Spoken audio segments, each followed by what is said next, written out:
The future is electric, is what Audi tells us. But they're not just saying that, they're putting their money where their mouth is, because in South Africa alone, they're not launching just one, not two, but rather 6 electrified Audis that will be coming to our country this year.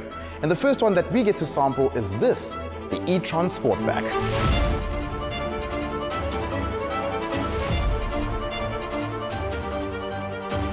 Now I must say, I'm quite surprised at how this Audi looks. From the outside and in the flesh, this Audi looks very normal. It looks like any other RS model that we've seen. And that's not a bad thing at all, because trust me, this is a good looking car. But there is this thing that manufacturers do by making their electric vehicles look completely different. Audi has taken a different approach. They've given us an Audi that we've come to know and love when it comes to how the vehicle looks. The only time this car starts to get very intriguing is when you get to this area here and you do this.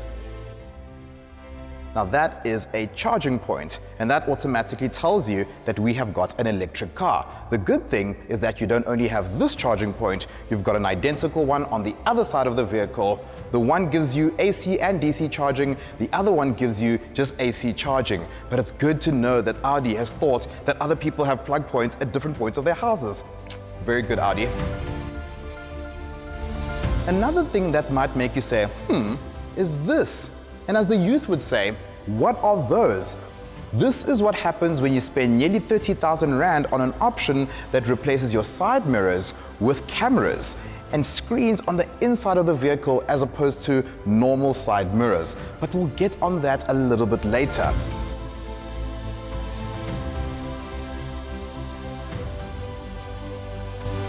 Audi Sportback models have always set themselves apart compared to their standard siblings, and the e-tron is no exception. As we can see, the Sportback does look quite different compared to the normal e-tron.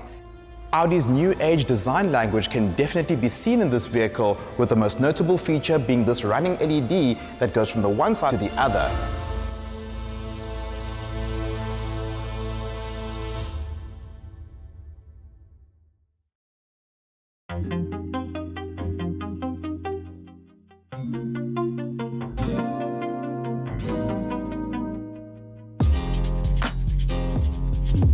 Much like the outside of this car, the interior of this Audi e-tron is very much what you would expect from an Audi. Now that says a lot about the brand. That tells us that Audi has been making interiors for the future. And yes, we've always said that Audis make some of the best interiors. And it's funny, now in an electric car, they don't have to do much. They just have to update things here and there, but overall, it still feels like a car from the future. Now, we constantly talk about how good Audi interiors are, but to show you from a practical sense, let's do a little bit of interior ASMR.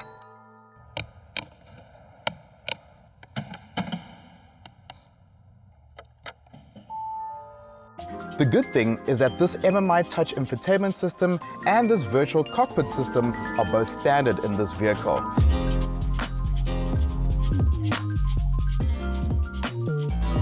There are subtle differences that Audi has included in this e-tron range. For instance, I don't have a standard gear lever. Instead, I've got a handrest and I can simply toggle through the gears using my thumb and my index finger.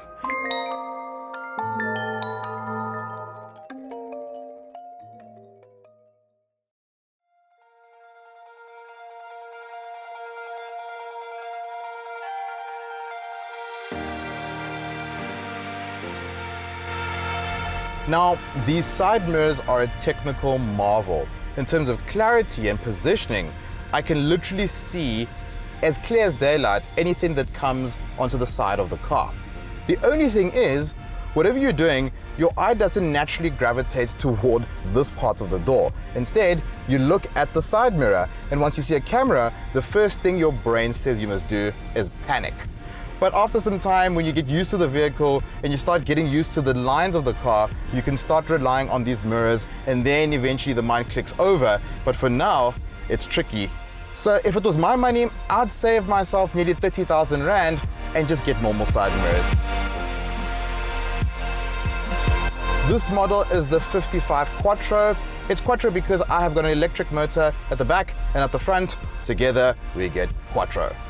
Power is rated at 300 kilowatts and torque at 664 Newton meters, which is quite a lot. And that will take you from 0 to 100 in 5.7 seconds.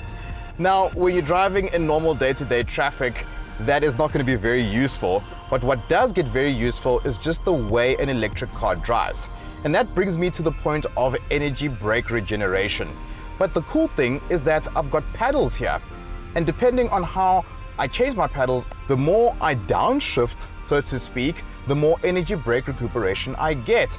But if I do that, and I press the plus button on the paddles, it lessens the amount of energy brake recuperation.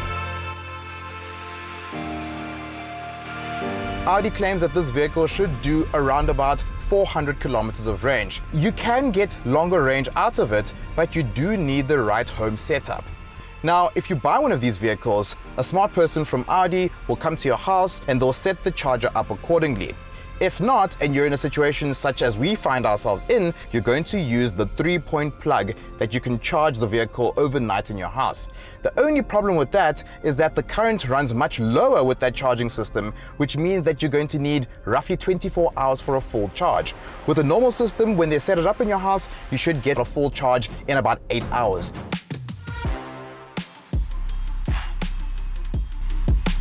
But looking at this vehicle overall, it is a lovely car to drive. I must give it up to Audi. They have really created quite a great experience.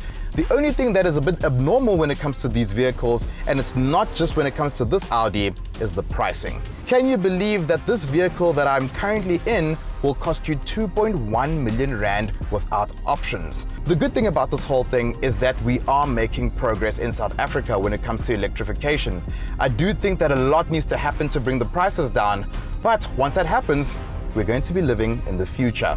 In fact, I'm driving the future right now.